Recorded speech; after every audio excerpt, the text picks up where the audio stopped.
Hello बच्चों, आज हम करने जा रहे हैं अपनी डायरेक्टरेट ऑफ एजुकेशन की वर्कशीट नंबर 12 कक्षा 8वीं विषय विज्ञान।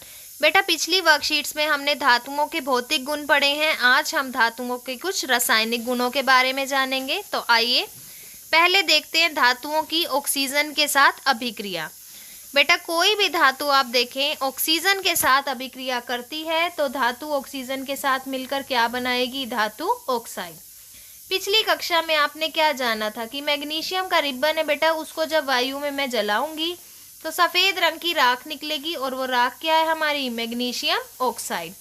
दिख रहा है आपको बेटा यहाँ पर मैग्नीशियम के रिबन को टोंग यानी चिमटी, एक स्पैचुला है, टोंग उसकी सहायता से पकड़ा गया है और जब उसको जलाया जा रहा है तो डेजलिंग फ्लेम वाइट कलर की ज्वाला के साथ वो जल रहा है और नीचे वॉच ग्लास में बेटा उसकी राख गिर रही है। आखिर वो राख है क्या? Magnesium oxide.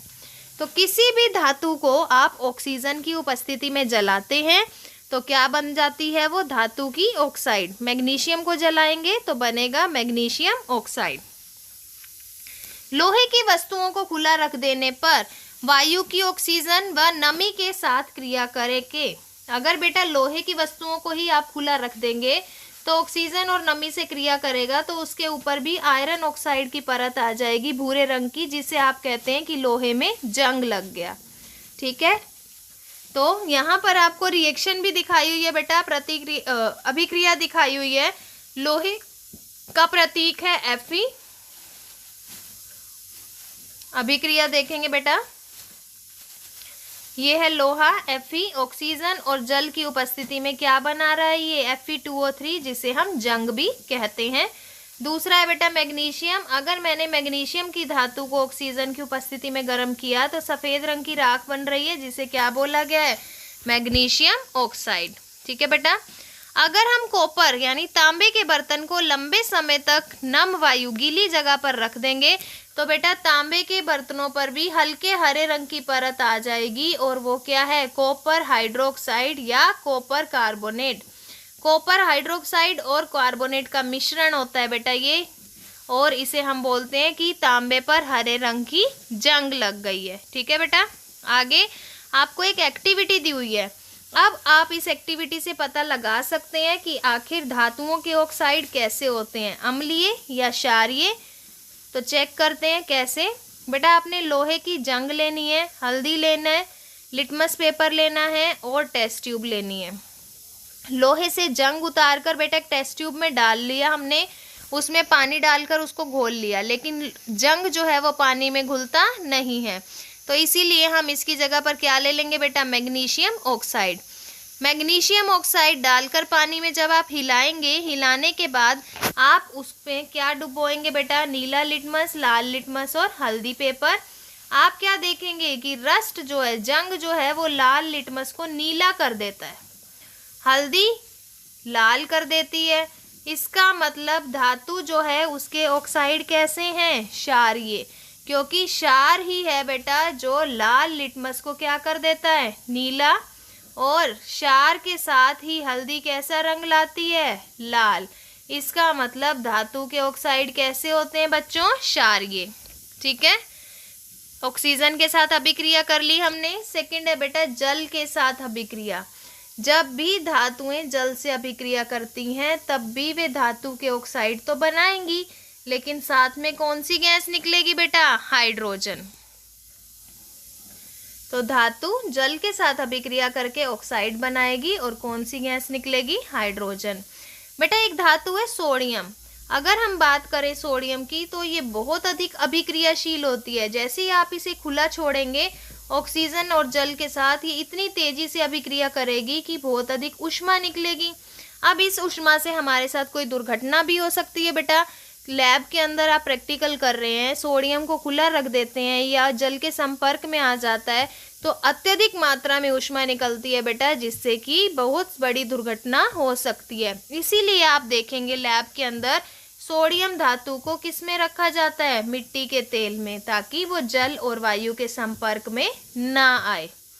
ठीक है बेटा, आगे कुछ धातुएं आयरन या लोहा ये जल के साथ बहुत धीरे धीरे अभिक्रिया करते हैं। आपने देखा होगा अगर आप लोहे की वस्तु को जल में रख देंगे तो क्या तुरंत ही उस पे जंग लग जाएगा? नहीं, बहुत टाइम लगता है ना जंग के आने में, तो ये धीमी क्रिया करते हैं बेटा।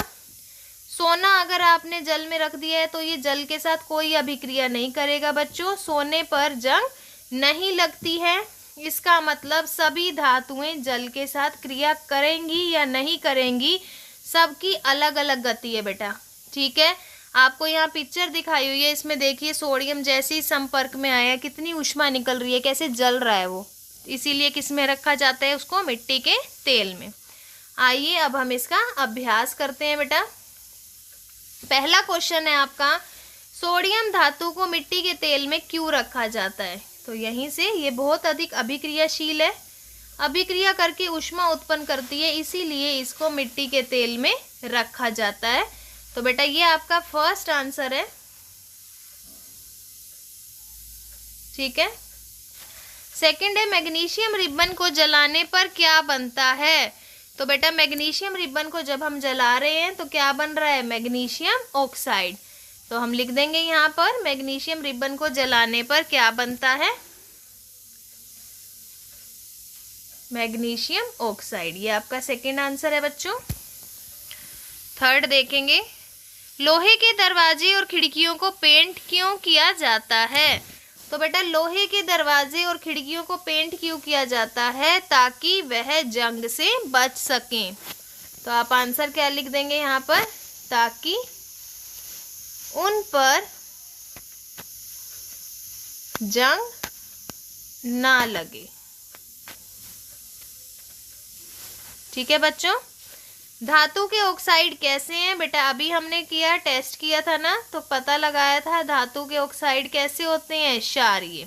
ठीक है बेटा, आज की वर्कशीट बहुत ही अच्छी थी, आप घर में भी इसकी जांच कर सकते हैं। अगर आपके घर में लोहे की किसी वस्तु पर जंग लगा हुआ है तो आप उस जंग को थोड़ा सा उखाड़ कर पानी में घोलिए, घुलेगा नहीं लेकिन मिक्स होने की कोशिश करेगा।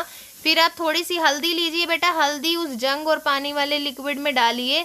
हल्दी डालते ही उस लिक्विड का कलर कैसा हो जाएगा? लाल। इसका मतलब लोहे पे लगने वाली जंग जो है वो क्या है? क्षारीय। ठीक है बेटा, तो अगर आपको ये वर्कशीट समझ आ गई है तो हमारे चैनल लर्निंग लाइट को लाइक कीजिए, फ्रेंड्स के साथ शेयर कीजिए, सब्सक्राइब कीजिए बेटा। Stay healthy, stay safe. Thank you.